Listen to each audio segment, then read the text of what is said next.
Halo, kembali lagi bersama saya Imade Arudisade, mahasiswa Informatika Universitas Udayana dengan NIM 18085611016. Pada video kali ini saya akan membahas tentang aplikasi Wireshark. Nah, video ini saya buat untuk memenuhi tugas mata kuliah jaringan multimedia. Baik, yang pertama itu kita akan mengetahui apakah itu aplikasi Wireshark.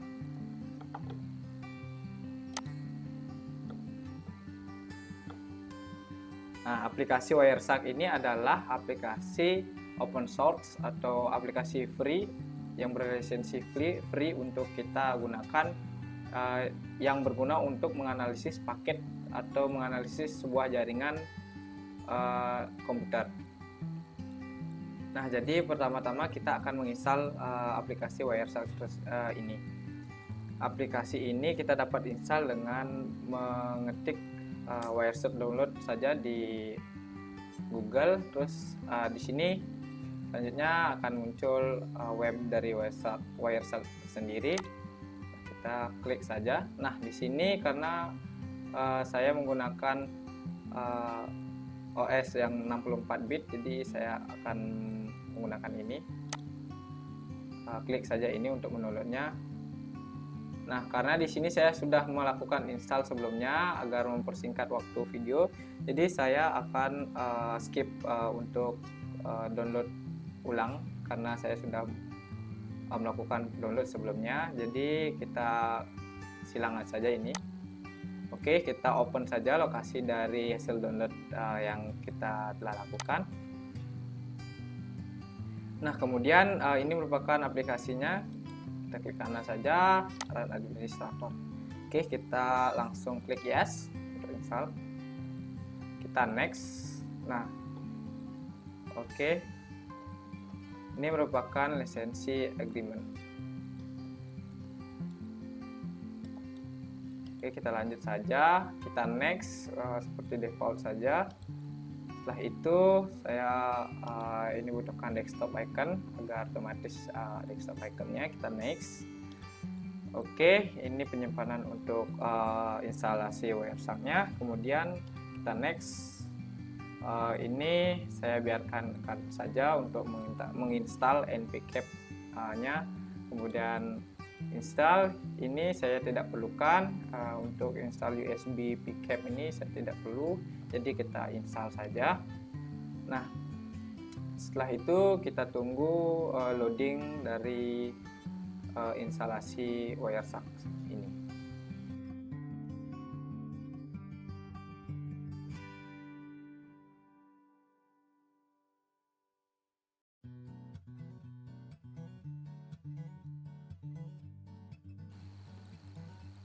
Oke, selanjutnya kita akan menunjukkan lisensi agreement juga dari inmap.org ini ya, npcap-nya. Kemudian kita klik agree saja.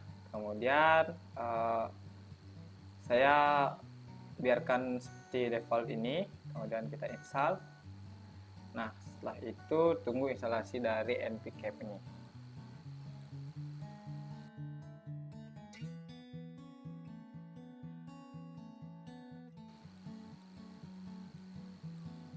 Nah, lalu kita klik next dan finish. Nah, selanjutnya ini loading akan berlanjut karena npcap-nya sudah terinstall. Jadi akan lanjut di loading Wireshark-nya ya.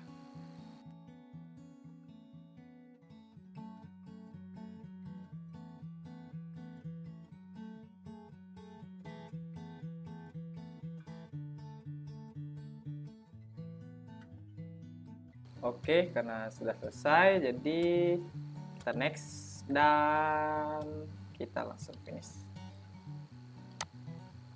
Nah, di sini sudah terinstall aplikasi Wireshark yang telah kita install tadi. Kita klik saja, buka saja.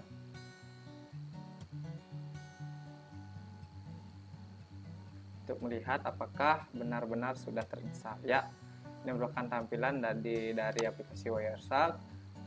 Nah, di sini terdapat beberapa jaringan yang terhubung ke komputer yang saya gunakan di sini. Nah, jadi saya sekarang menggunakan WiFi ya, atau hotspot, mobile hotspot. Jadi di sini kita dapat melihat dari jaringan yang saya gunakan. Kita klik saja. Oke, ini merupakan tampilan dari jaringan yang saya gunakan.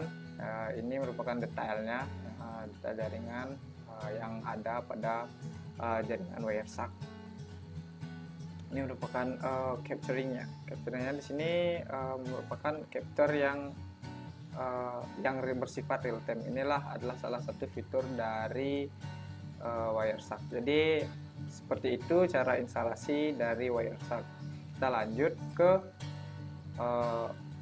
pembahasan fitur-fitur yang ada pada Wireshark. Oke, selanjutnya kita akan membahas tentang fitur yang disediakan oleh aplikasi Wireshark ini. Nah, jadi seperti yang teman-teman lihat, jadi di aplikasi Wireshark ini kita dapat menganalisis jaringan yang memang terkoneksi di dalam device teman-teman ya. Jadi di sini saya mencoba untuk melihat device jaringan yang terhubung dengan device saya. Di sini terlihat WiFi karena di sini saya menggunakan hotspot mobile ya dari handphone saya. Nah, kemudian dari sini, nah ini merupakan salah satu fitur dari aplikasi Wireshark di sini.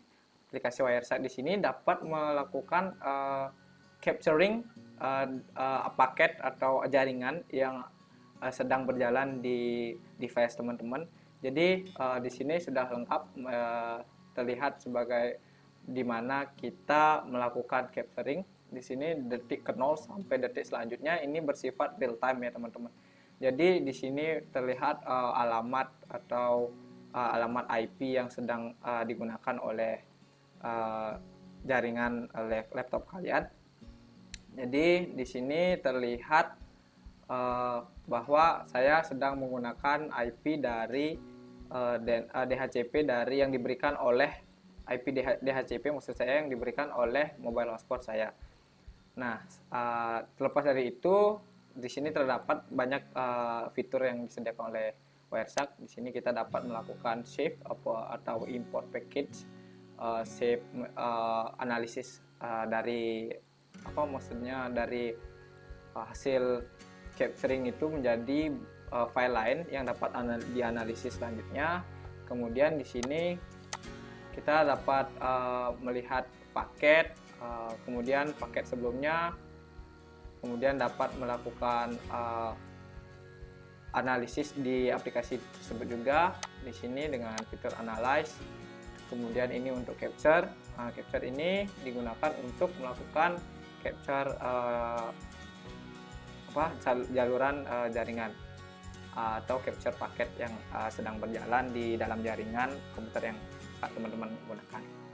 Di sini juga terdapat fitur dari banyak fitur ya yang dapat digunakan, dapat melihat dari IP versi 4, 6, HTTP dan masih banyak lagi protokol-protokol yang lainnya yang didukung oleh aplikasi ini.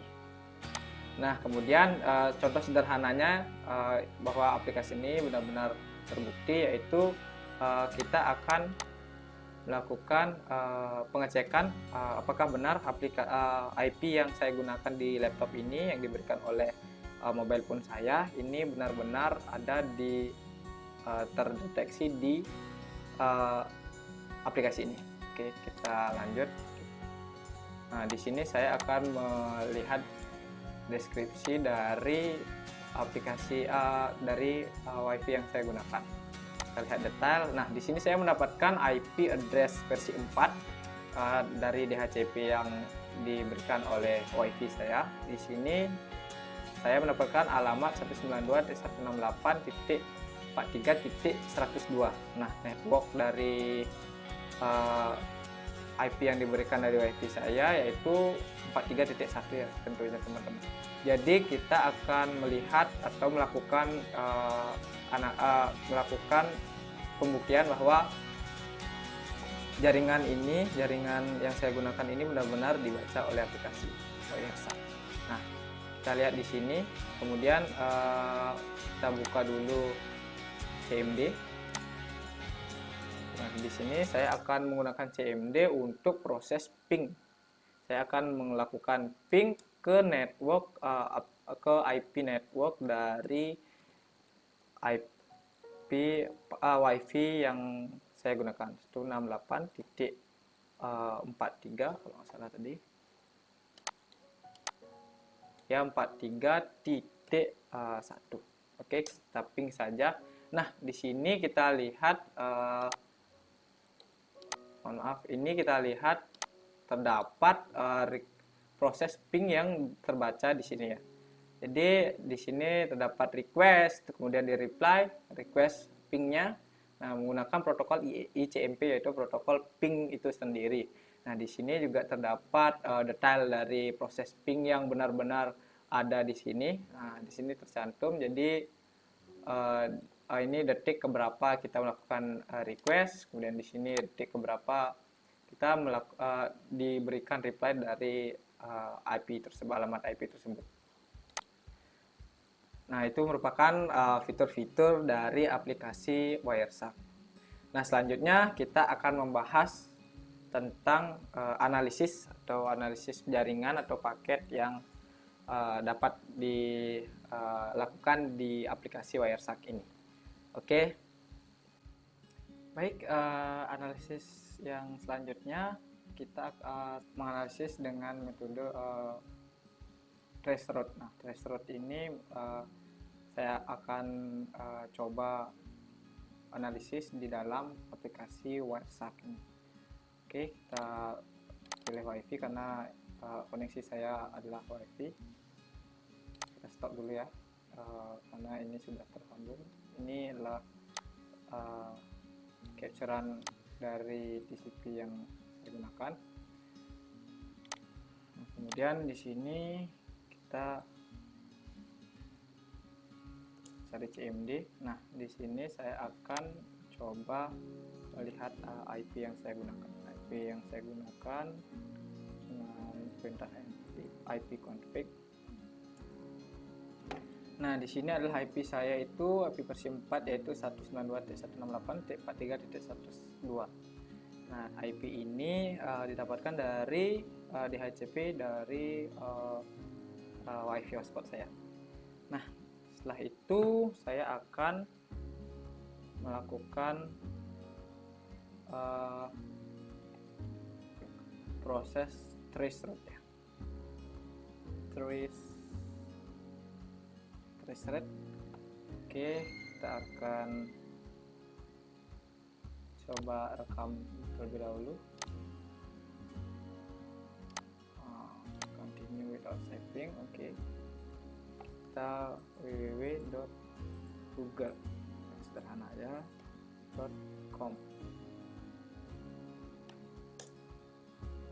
Oke, saya coba melakukan traceroute ke halaman Google yaitu www.google.com. Itu destination-nya yaitu 216.239.38.120. Nah, mungkin saya akan cepatkan video dari proses traceroute ini karena ini tinggal menunggu saja sebenarnya. Menunggu, dan kita lihat di sini terdapat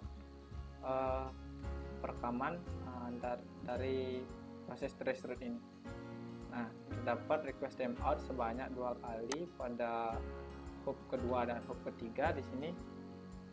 Nanti saya akan percepat mungkin karena ini memakan waktu yang cukup lama.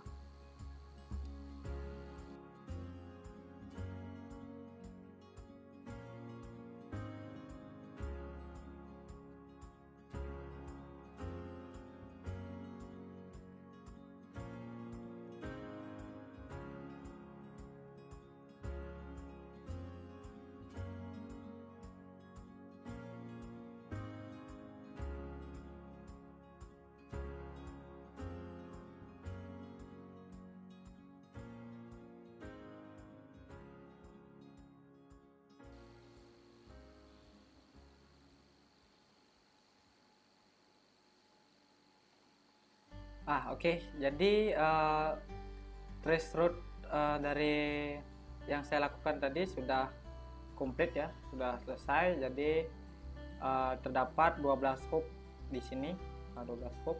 Kemudian terdapat 3 hook yang request timeout, yang lainnya berhasil. Dan ini tercatat bahwa ini merupakan alamat-alamat IP yang menghubungkan yang dilewati oleh paket yang saya kirim ke google.com, sehingga sampai di alamat ini. Oke, jadi kita, karena ini sudah tercatat di sini, maka kita akan langsung saja ke Wireshark-nya. Kita stop sini. Nah, setelah itu kita akan melihat memfilter, karena di sini ada filternya. Jadi kita melihat protokol komunikasi ICMP ya, karena trace route itu bekerja di protokol ICMP. Kita tulis di sini ICMP. Oke, kita enter. Nah, ini merupakan catatan dari proses trace route. Nah, di sini terdapat request timeout karena di sini dilihat bahwa destination-nya reachable ya, jadi menghasilkan request timeout. Nah, di sini juga terdapat portnya reachable. Kemudian di sini juga terdapat reachable. Ini merupakan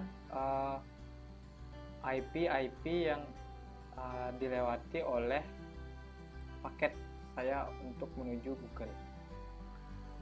Oke.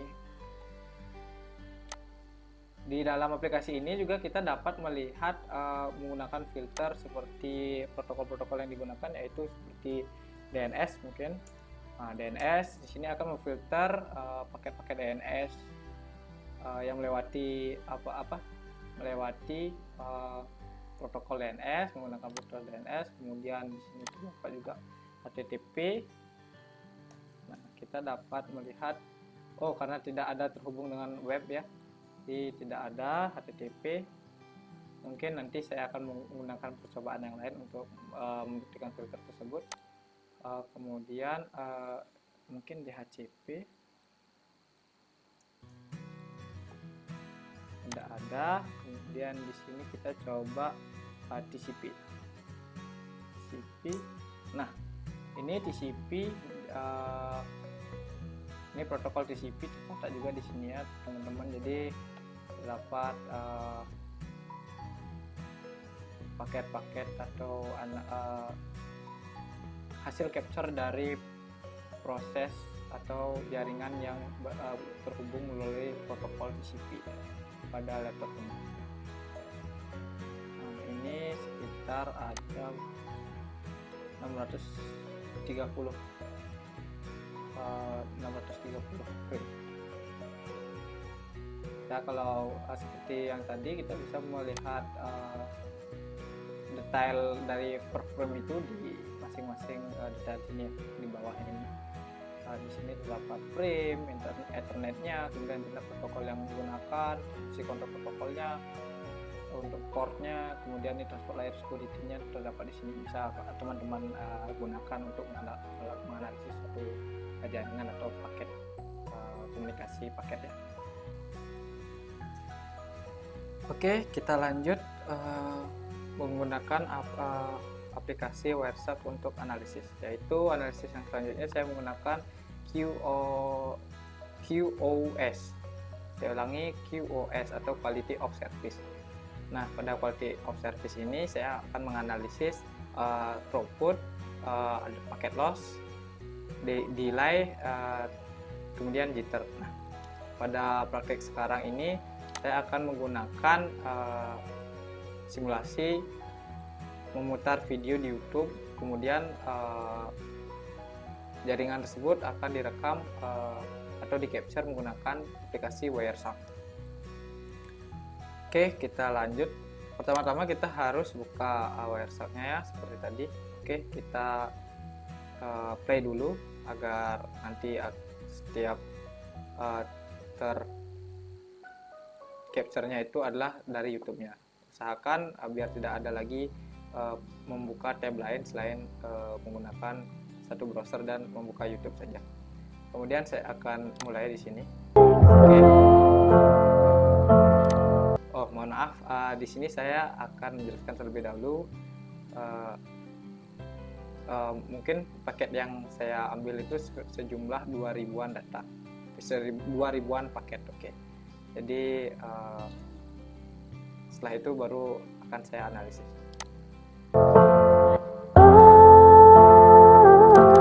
I always let you down. You shattered on the ground, but still I find you there next to me.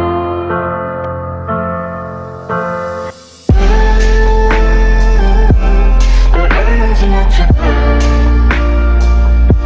You shattered on the ground, but still I find you there next to me.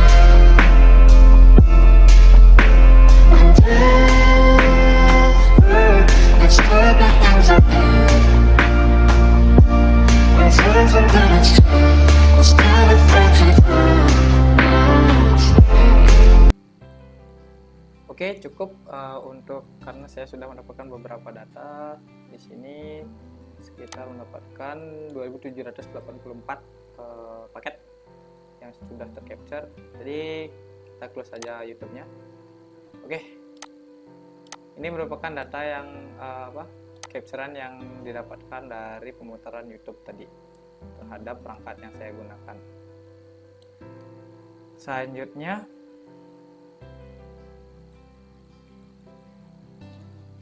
Selanjutnya saya akan menghitung throughput dari capturean yang ada di sini, hasil capture yang sini. Kemudian di sini ada rumus dari pencarian throughput ini adalah jumlah byte per time span. Jadi untuk melihat jumlah byte itu kita langsung saja ke statistik, kemudian capture file properties. Nah, di sini kita dapat melihat statistik dari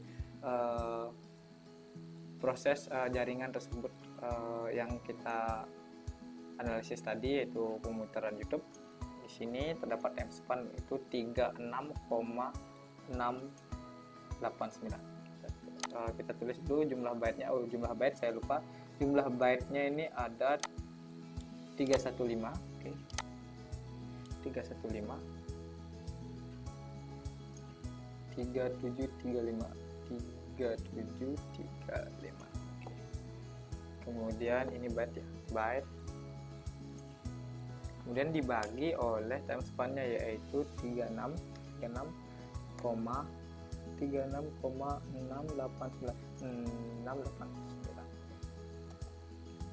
Kemudian kita menggunakan kalkulator untuk menghitungnya.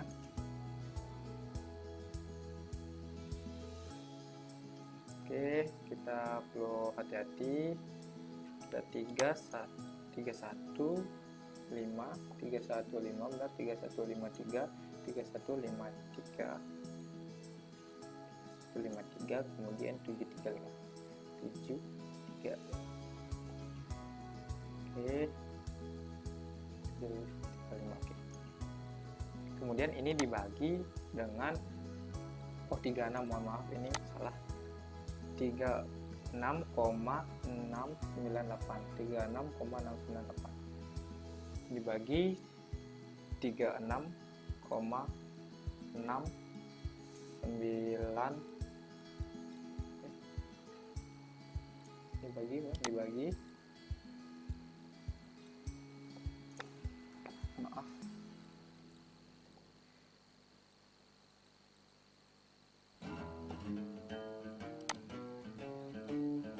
ulang.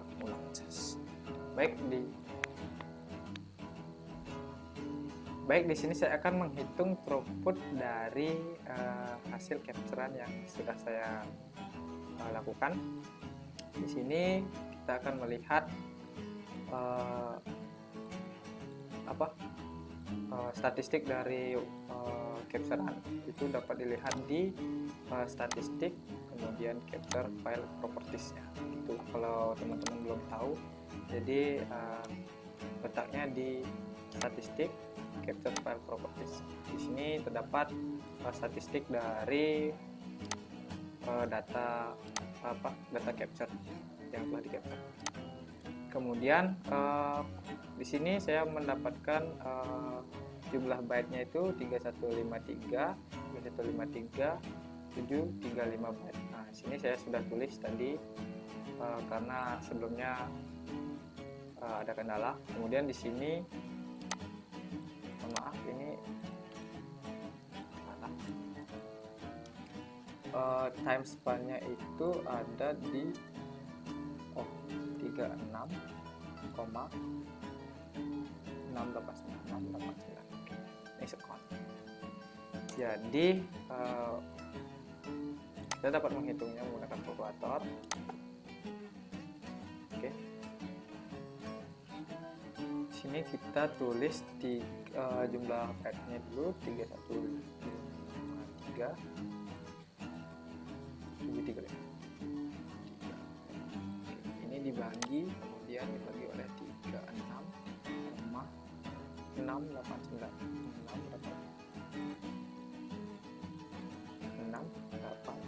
Kita pastikan terlebih dulu 36,689, kemudian 3153 73. Kita cari, kita mendapatkan hasilnya. Oke, ini byte per second, byte per second, byte per second. Kemudian untuk kita bulatkan saja di sini. Kita mendapatkan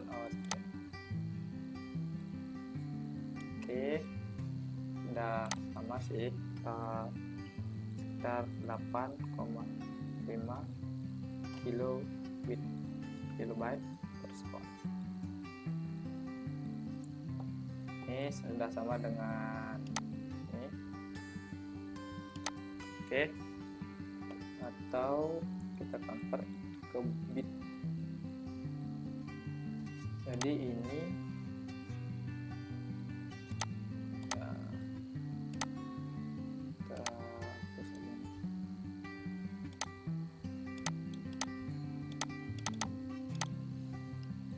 dikali 8 karena byte ke bit itu 8, satu byte 8 bit.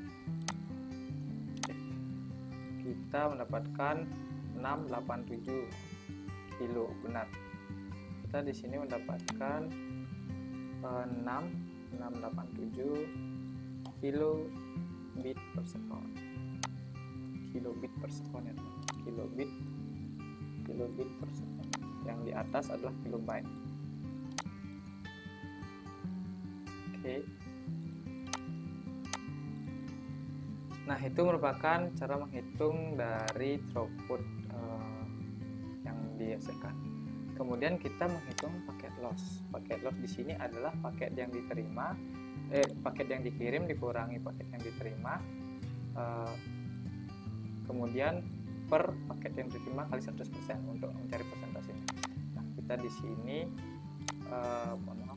kita di sini mendapatkan paket yang dikirim itu adalah, oke, kita buat rumusnya dulu. Kita masukkan paket yang dikirim itu sebesar 2784. Oke, selanjutnya dikurang di sini 2784 juga. Kemudian per paket yang diterima itu 2784, kemudian 84 di sini 4, kemudian dikali 100%, kali 100% sama dengan di sini sama dengan karena hasilnya adalah 0 ya, ini hasilnya adalah 0%. Jadi 0 bagi 0, 0 dibagi 2784 sama dengan 0 pastinya teman-teman, terus dikali 100. Nah, berapapun dikali 0 adalah 0. Berapapun dikali 0 adalah 0 teman-teman. Jadi ini paket lossnya berjumlah 0%. Jadi tidak ada paket loss di dalam. Kita sebenarnya dapat melihat paket loss tersebut dengan filter seperti ini.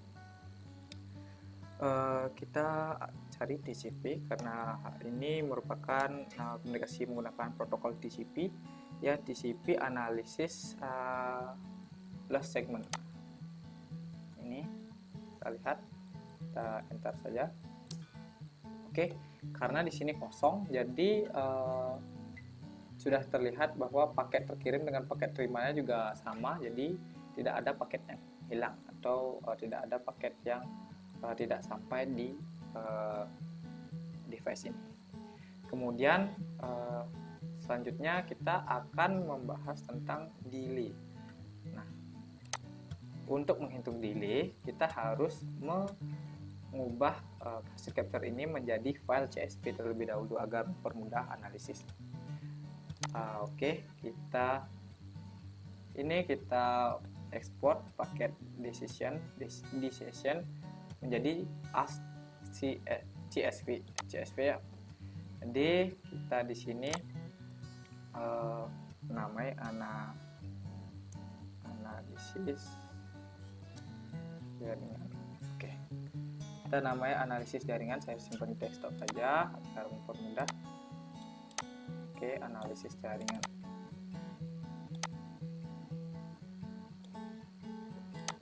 Buka. Oke, bersabar. Nah, dari teman-teman, dari hasil CFP ini sebenarnya kita dapat menghitung delay dan jitter yang dihasilkan dari komunikasi tadi.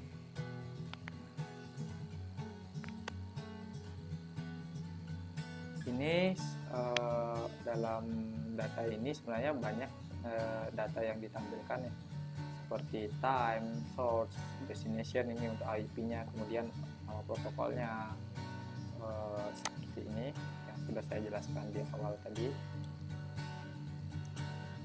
Jadi teman-teman mohon bersabar untuk saya agak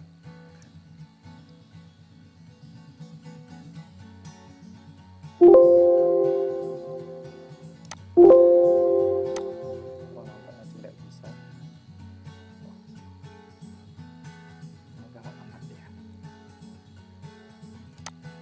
Oke, ini merupakan data yang dihasilkan dari tape tadi. Kemudian di sini saya akan mengerapikan data dulu seperti agar mempermudah melihat atau menganalisisnya. Jadi kita pergi ke data untuk merapikan kolomnya. Oke, kita pakai text to column. Kita di sini pilih delimited. Oke, kita next. Kemudian di sini kita pilih koma, itu agar seperti ini tampilannya. Kemudian kita next, kemudian biarkan, kita finish. Oke, udah di sini datanya sudah rapi, cukup rapi. Oke, kita rapikan dulu untuk kolomnya, panjang kolomnya kira-kira segini saja cukup. Oke, di sini terdapat banyak informasi yang dikirim oleh aplikasi Wireshark ya, di convert menjadi CSV. Nah, tapi yang kita butuhkan ini hanyalah kolom time. Jadi di sini saya akan menghapus kolom yang ini, kolom source sampai info ini beserta isinya, karena tidak diperlukan untuk analisis saat ini. Oke, kita hapus terlebih dahulu. Oke, kita delete. Kemudian karena ini berbentuk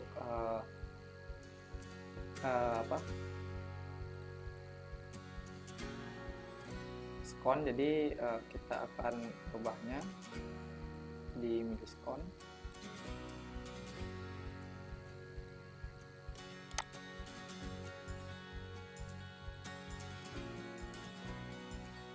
Oke, kita akan mengubah ini menjadi koma ya, karena saya rubah terlebih dahulu di sini. Maaf. Kemudian di sini ini, nah dibagi jadi milisekon, maksudnya ini sudah sekon dijadikan milisekon.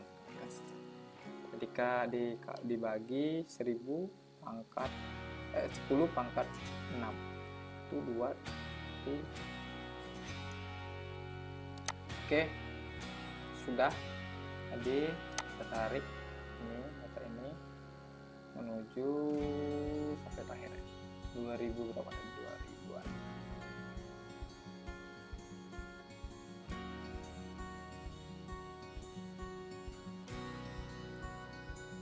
Oke, sampai dengan di sini. Oke, jadi setelah itu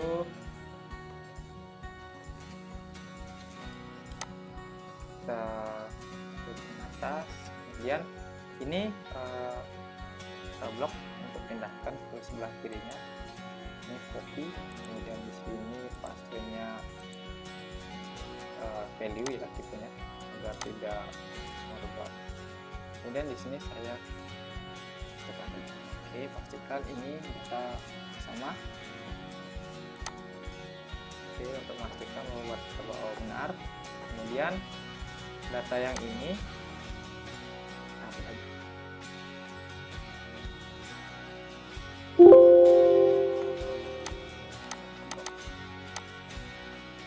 Oke, kita blok di sini. Maaf, kita blok nanti ke bawah, kita delete.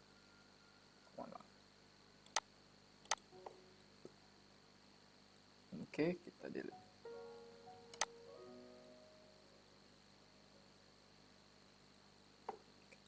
Di sini blok terlebih dahulu, sini kita delete. Kemudian ini kita rubah menjadi koma juga.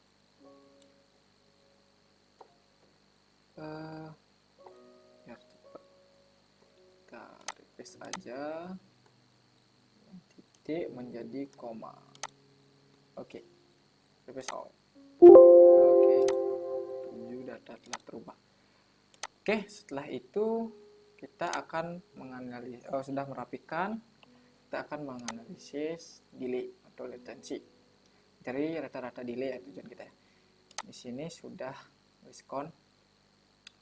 Jadi kita tulis di sini ada time 1. Time 1 untuk menampung dari waktu keberangkatan per frame-nya.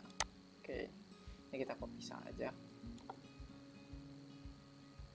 Copy semuanya, taruh di sini. Kemudian di sini kita copy ini dari baris kedua sampai ke bawah, Ctrl copy, Ctrl C.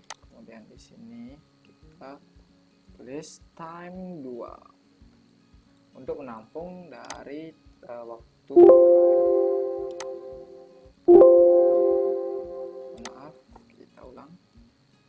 Ctrl C, kita kopas value-nya saja. Oke, kita cocokkan. Oh, benar. Kemudian kita hitung delay dari time 1 dan time 2. Jadi rumusnya itu sama dengan time 2 dikurang dengan time 1. Oke, enter. Nah, setelah itu kita tarik sampai bawah. Karena rumusnya sama ya teman-teman. Jadi biar tidak banyak mengetikkan. Oke, sampai di sini.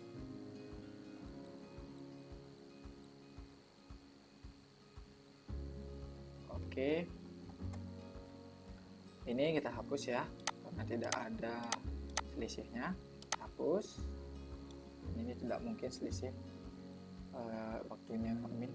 Oke, kita langsung saja hitung ini jumlah total semua delay dengan itu jumlah kita pakai total, delay. Nah, kemudian rumusnya yaitu sum. Nah, kemudian ini sampai ke atas. Oke, kita enter, kemudian mendapatkan total delay. Mohon maaf, ini salah. Delay, kemudian untuk mencari rata-rata delay, karena tadi tidak ada paket yang loss, jadi total paketnya sama dengan paket yang di sini, paket yang dihitung. Di paketnya di sini, mohon maaf, di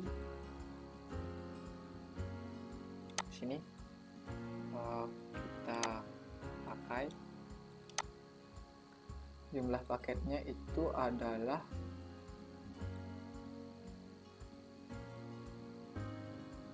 maaf, ini ada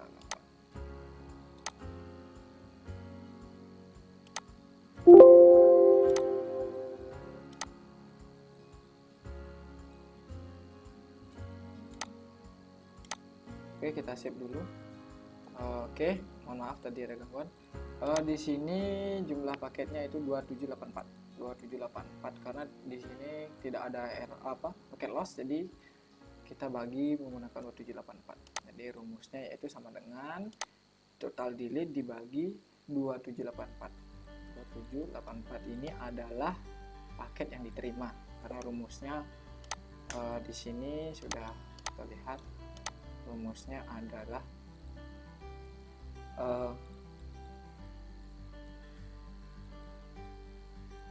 ini rumusnya adalah total delay per paket diterima dibagi paket yang diterima. Oke, jadi seperti itu. Kemudian akan menghasilkan, kita enter saja. Oke, ini adalah hasil total delay. Oke,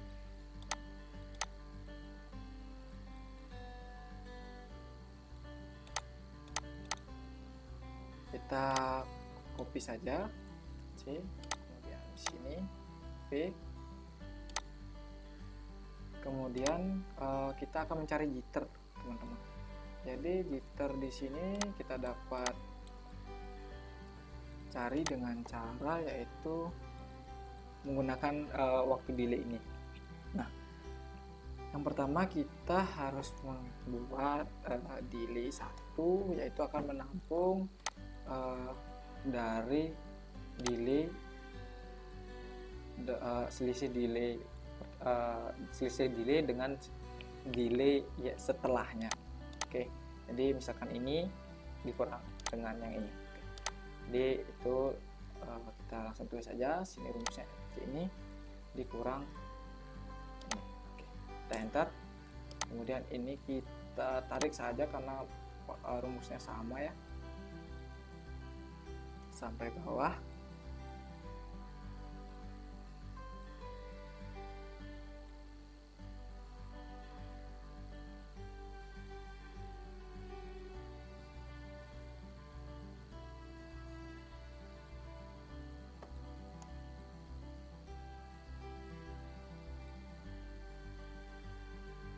Sampai di bawah.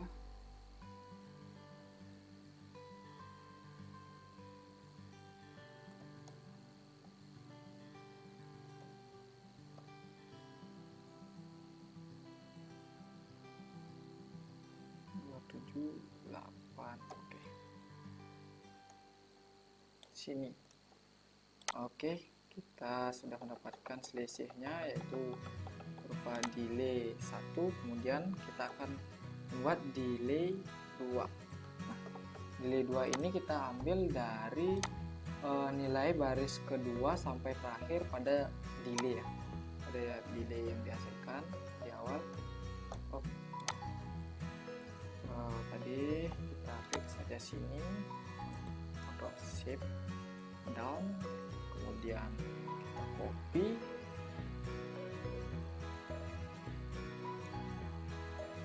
kemudian di sini copy value,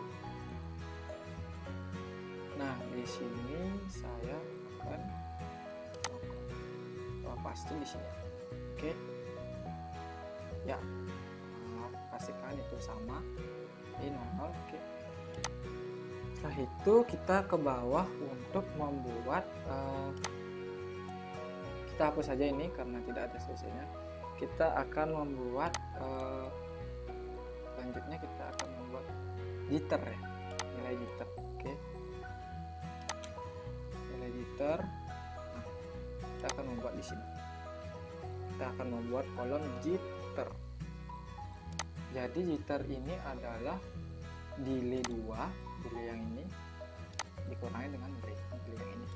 Jadi kita berikan rumus yaitu ini dikurangi. Oke, kita enter saja.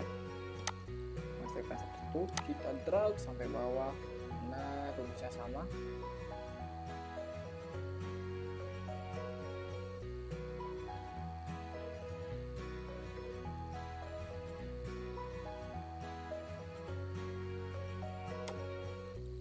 Oke, sampai sini. Nah, setelah itu kita akan membuat total jitter yang dihasilkan, yaitu dengan cara sama seperti tadi. Sintaknya itu sama dengan sum. Oke, kemudian pilih ini, save task, lepas tab shiftnya, save bawah, terus kita enter. Nah, akan menghasilkan total jitter seperti ini. Nah, total jitter, kemudian kita akan mencari rata-rata jitter yang dihasilkan. Rata jitter yang dihasilkan yaitu dengan rumus total jitter dibagi dengan jumlah paket yang diterima, yaitu tadi berjumlah 2784. 2784 enter. Oke, ini 784 benar, ini 784. Oke. Oke, setelah itu ini kan kita sudah mendapatkannya ya. Kita balik lagi ke catat ke dalam notepad. Delay sudah saya catat, kemudian jitter saya catat. Oke. Maaf. Oke, ini merupakan hasil dari analisis QoS yang saya lakukan. Jadi di sini mungkin saya ingin mengecek juga ya kategori dari hasil analisis ini. Kita cari di internet saja untuk kategorinya ya, kategori throughput. Oke, kategori throughput, kita enter. Kita cari di gambar saja. Oke,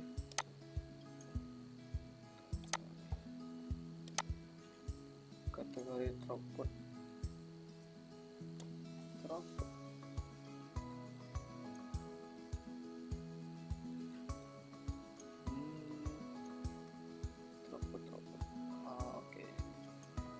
Oke, ini.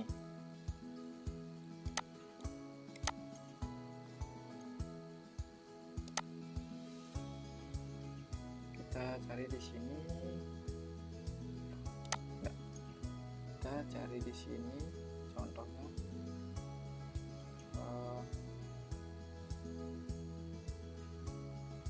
Ini dari hasilnya. Output di sini dapat kilobit per second. Kilobit per second berarti ini 600 berarti ini masuk ke dalam cukup baik ya, jadi 687 kilobit per second. Ini cukup baik outputnya yang dihasilkan. Kemudian kategori paket loss,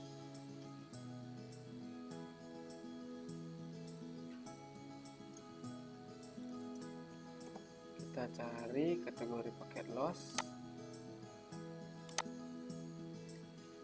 Untuk paket loss di sini bermacam-macam ya. Kita lihat di sini paket loss. Oke, karena di sini adalah paket lossnya yang kita hasilkan adalah 0%, jadi ini adalah sangat bagus ya. Nah, kemudian kategori delay.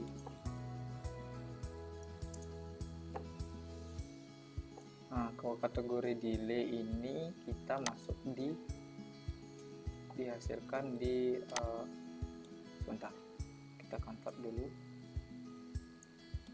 Sebentar, di sini adalah delaynya ini sekon ya, time-nya sekon, jadi milisekon tadi, enggak sekon, ini sudah milisekon. Jadi 0,001 ini sudah sangat bagus ya maksudnya.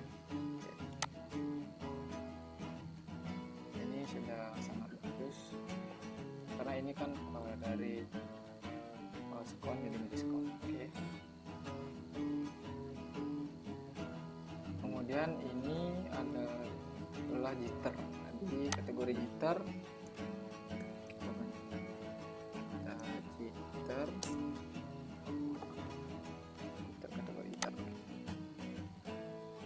kategori jitter di sini yang dihasilkan adalah sebesar 0,0013.